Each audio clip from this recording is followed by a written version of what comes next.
self-made. Maraming nagsasabi sa word na self-made. But for me, I really don't believe for that kind of word. Kasi for me, there's no such thing na maging successful na mag-isa. Kailangan mo ng loved ones mo, kailangan mo ng family mo, kailangan mo ng kaibigan mo, kailangan mo ng kaaway mo, kailangan mo ng problema para ka mas ma-motivate at maging successful.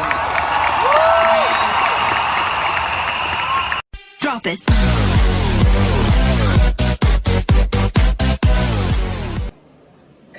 Now guys, you need to wake up. Do you really believe na yan ang klaseng buhay na gusto nyo? Minsan, nag-aaral tayo, excited tayo magtrabaho. Nung nagtrabaho ka, excited ka mag-retire. Nung nag-retire ka, nakalimutan mo palang mabuhay. Guys, pinulong na tayo ng 16 years sa loob 4 na sulok ng kwarto natin. Huwag na po kayong pumayag na ikulong pa kayo sa 4 na sulok ng trabaho nyo. Magkano lang kinikita? Do you really believe na yan ang worth nyo? Sabi nga, you know what is the pinaka-weird part sa tao? We're so busy making money, neglecting our own health, and in the end, we're going to spend all our money to save our health. Ha? Yumaman naman, hindi mo na ma-enjoy. Imagine mo si Donna, 17, na-enjoy niya. Eh kung 90 ka. Ha? Paano mo i-enjoy pag 90 ka? Kita mo yung katabi mo, kita mo! Sabihin mo, puti na lang, bata ka pa ngayon. Imagine mo, pag 90 ka na, yumaman ka man, wala na. Ano itsura mo 90? Ang ganda ng pinagdadala ko. Nasaan na nga ka? Ha? Sasama ka sa Amerika, 90 ang itsura mo. Ang ganda ng Amerika. Arthritis. Ha? Di ba maganda yun ngayon pa lang? Ibigay todo mo na! Habang bata ka pa! Avoid the alam ko na yan attitude. Acne. Alam ko na yan. Pag dito sinabi mong alam mo na, pag sinabi mo sarili mong alam ko na yan, ako mismo, alam ko na rin mangyayari sa'yo. Okay? Oh, ano sabi ni T. Harv Eker, one of the most successful, the secrets of the millionaire mind. New York Times #1 bestseller. Over 1 million copies. Ano sabi niya? Okay? The truth, according to this author, is that rich people constantly learn and grow. Sometimes those who are successful, those who are rich already, sila pa yung merong good learning attitude. But, poor people think they already know.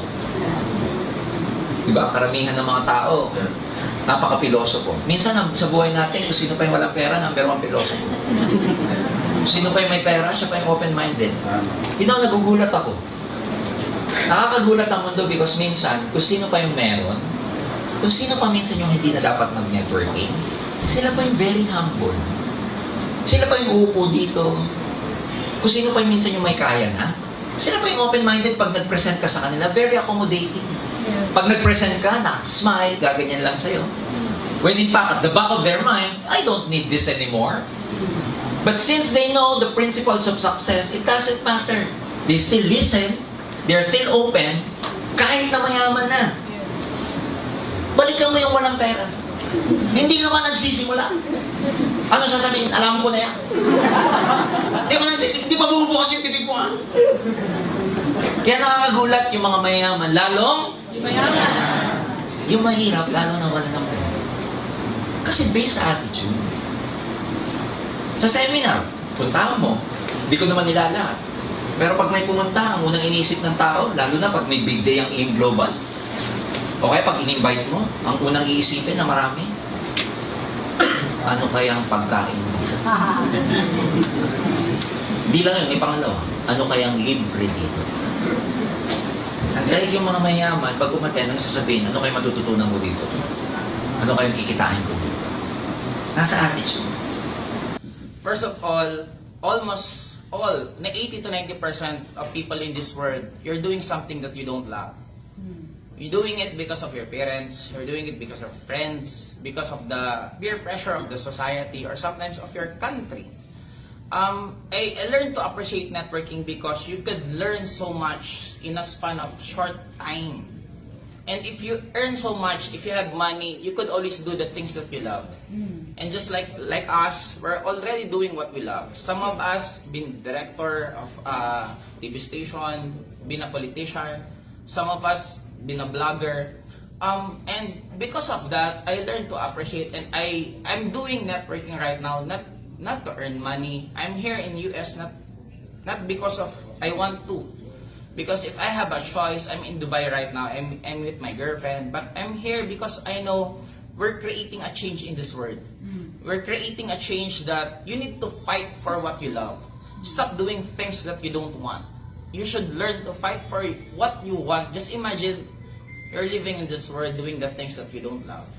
And for me, everyone that is successful in this country, Bill Gates, Steve Jobs,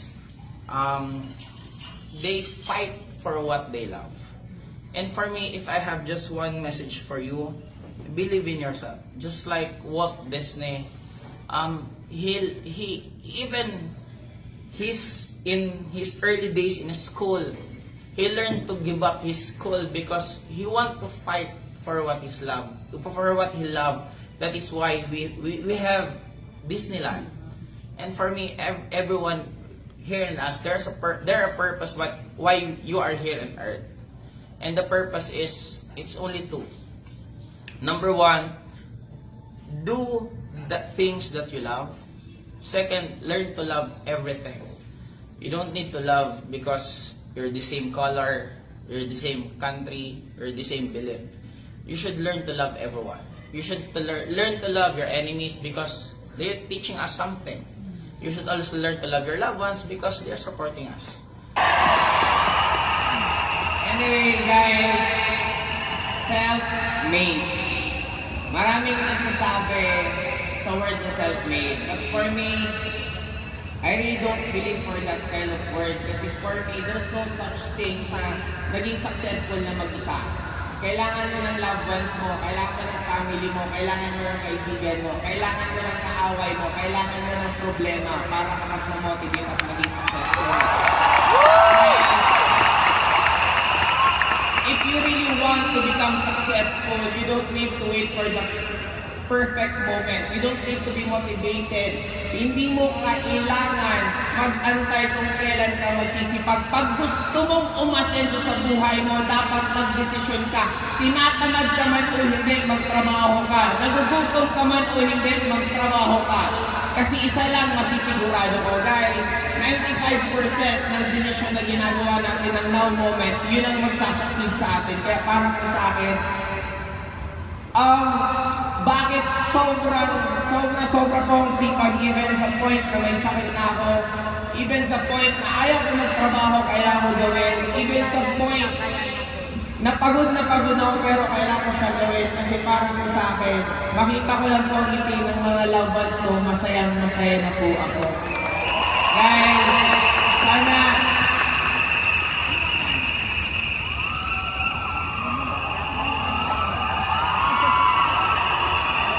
I'm sure alam niyo naman pong story ko. Kulang man na isa dito pero okay lang sa akin yun. Para sa akin guys, kung kayo kompleto pa magulang nyo, sipagan nyo na ng sobra para makita pa nila ang success nyo habang buo pa po kayo. Kasi para sa akin, Happy Mother's Day!